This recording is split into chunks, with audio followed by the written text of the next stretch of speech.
السلام عليكم. لا تنسوا الاعجاب بالفيديو والاشتراك في القناة تشجيعا لنا لنستمر بنشر المزيد ان شاء الله. السلام عليكم ورحمة الله وبركاته. اللهم صل وسلم وبارك على سيدنا محمد وعلى آله وأصحابه أجمعين. صلوا على النبي يا جماعة. النهاردة احنا هنتكلم عن رموز بعض الحشرات. ماشي، ايه هي بعض الحشرات دي يا جماعة؟ هنبتدي بالنمل عشان الحاجات دي جات لي كتير في التعليقات. النمل يا جماعة، النمل دلل على الذرية، كثرة النمل دلل على الذرية.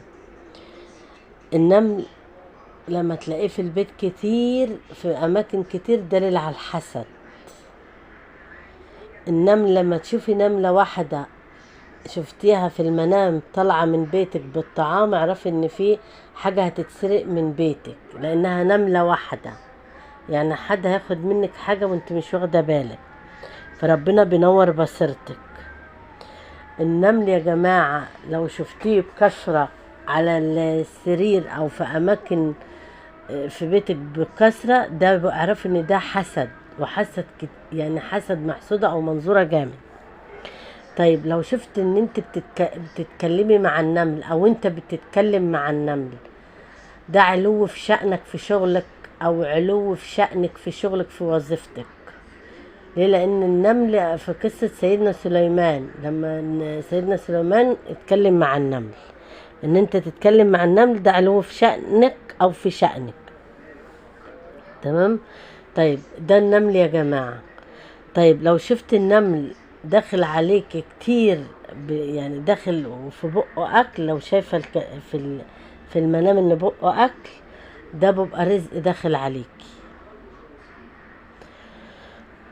والله اعلى واعلم. طيب تاني رمز ايه هو يا جماعه؟ الصراصير، اعزكم الله. الصراصير، رؤيه الصراصير جايه من صرصره الكلام، عدوين بيتكلموا في ظهرك، وعدوين يعني بيكرهوكي.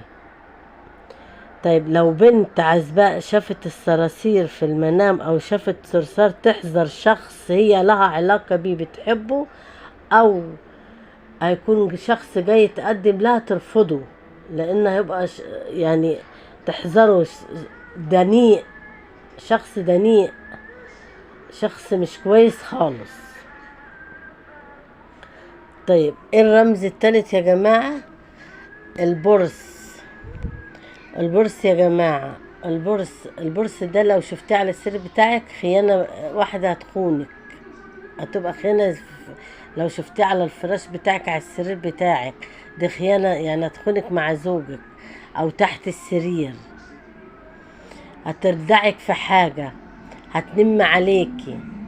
يعني رؤية البرص رؤية غير محمودة خالص. الرؤية المحمودة في البرص ان انت تموتيه، ان انت تشوفيه في المنام ان انت بتموتيه، ده اتخلصت من العدو ده نهائي.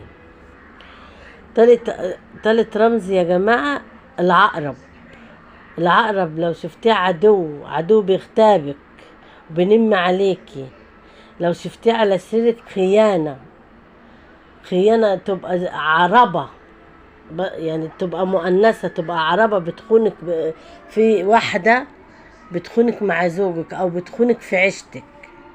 العقرب دايما من الاقارب، يعني واحدة تكون قريبة منك او قريبتك.